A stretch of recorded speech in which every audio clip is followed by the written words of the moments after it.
Entre el 18 de marzo y el 27 de abril de 2020, mientras todo un país permanece confinado debido a la pandemia de COVID-19, un asesino serial se deslizaba por pleno centro de Barcelona, dejando a su paso un rastro de muerte entre aquellas personas que, por distintas circunstancias, se encontraban viviendo en las calles, por lo que su situación era muy vulnerable.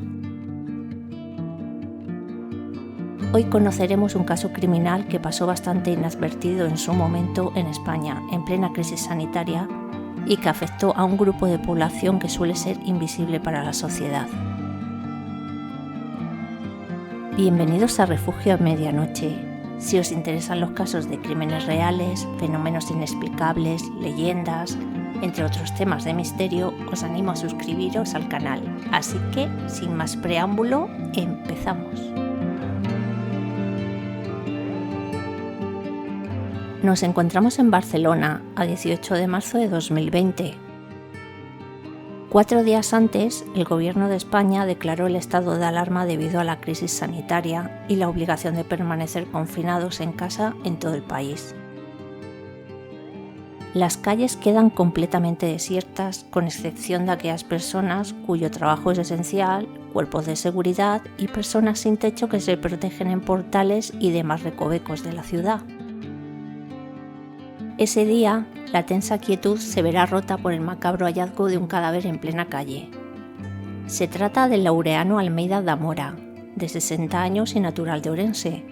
Dormía en la calle cuando fue sorprendido por su asesino. Le provocó una grave herida en el cuello con un cuchillo de cocina, arma que se encontró cerca del cuerpo, y fallecía desangrado en pocos minutos. La persona que lo encontró desangrándose llamó al 112 a las 11 de la noche, pero los servicios de emergencia solo pudieron certificar su muerte. No pudieron sacar huellas ni imágenes de ninguna cámara ni testigos, con lo que los Mossos no tuvieron hilo del que tirar para encontrar al culpable.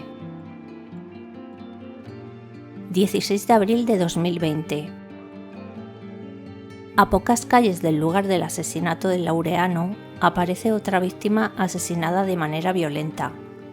Se trata de Imad Ayouz, marroquí de 22 años que dormía en la calle sobre las 2 de la tarde. Lo mataron a plena luz del día. Su asesino le había fracturado el cráneo a golpes con una barra de acero, que fue encontrada cerca de su cuerpo. La víctima era conocida por ser alguien problemático en la zona y en los comedores sociales. Podría haberse tomado como un caso de venganza, de alguien con quien hubiese tenido algún conflicto. Pero al responsable de la División de Investigación Criminal, DIC, de Barcelona, Juan Carlos Granja, su instinto le decía que se podía tratar del mismo asesino del Laureano, y de ser así, se presentaba el peor escenario imaginable, un asesino serial, y tenían que trabajar rápido para evitar que pudiese volver a actuar. Horas más tarde llegaron las imágenes del crimen del marroquí a la comisaría de Les Corts. La cámara de un bar había captado el crimen. El asesino golpeaba con tremenda violencia a un bulto que había en el suelo. Se trataba de la víctima, durmiendo envuelta en ropa de abrigo. Su asesino desaparecía durante unos segundos de la visión de la cámara y volvía para seguir golpeando con enorme rabia y furia en la cabeza de la víctima. Uno de los investigadores, al ver esto, comentó que pareciese que el asesino estuviese enfadado con el mundo. Aquel comentario daría nombre a la investigación, Operación Angry, del inglés enfadado. No robaba nada, simplemente descargaba su ira asesina. La División de Investigación Criminal desplegó un dispositivo con la premisa de que perseguían a un asesino en serie. Rastrearon en busca de cualquier mínima huella o muestra biológica, sin éxito. Buscaron imágenes de cámaras de seguridad que estuviesen en la zona. Estudiaron listas de presos que estuviesen de permiso o en libertad por aquellas fechas.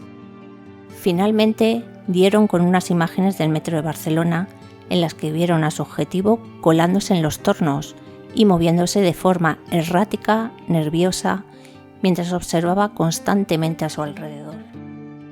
Su aspecto era inconfundible por estrafalario. Pantalones cortos encima de otros largos, gorra del Barça con la visera hacia atrás, gafas de sol, guantes sin dedos, mochila a la espalda y botella de plástico colgando de esta. 4 de la madrugada del 18 de abril de 2020. No han transcurrido ni 48 horas y el asesino vuelve a actuar. La nueva víctima dormía tapado con unos cartones junto al Teatro Tívoli cuando fue apaleada. Se trata de Ramón Barberán Giner, turolense de 67 años. Las cámaras de seguridad captaron al mismo asesino actuando de la misma manera letal y furibunda, golpeando con un palo redondo de 1 metro de longitud y dejándolo cerca del cuerpo de la víctima. Otro mendigo que dormía en la acera de enfrente comentó que días antes él mismo había sido golpeado por alguien en pies y piernas. Al estar cubierto por mantas y cartones, el agresor básicamente se había dedicado a golpear un bulto en el suelo sin asegurarse de si era la cabeza o los pies. A partir del 19 de abril, medio centenar de agentes de Paisano empezaron a patrullar por las noches, principalmente por la zona de Ixample. Sospechaban que el punto neurálgico era la plaza de Urquinaona, por donde se movía con facilidad y podía encontrar mayor cantidad de víctimas potenciales, en este caso, indigentes que dormían a la intemperie. En aquellas fechas, mientras a toda la sociedad se le pedía aislamiento y distanciamiento social para evitar los contagios, en los albergues y comedores sociales para personas sin techo, los mossos recomendaban que evitasen dormir solos y permanecer juntos para no ser blancos fáciles del depredador que había suelto. 27 de abril de 2020, cerca de las 11 de la noche. Un matrimonio de origen ruso que volvía a su casa avistaron en su trayecto a un hombre que les produjo sospecha por su actitud. Mirada perdida y en la mano una barra de grandes dimensiones. Los testigos, a los que les saltaron todas las alarmas, aceleraron el paso y entraron rápido en su portal. Una vez en casa, desde el balcón, pudieron observar cómo, bajo la lluvia, su misma acera donde poco antes dormía un sin techo, aparecía teñida de sangre.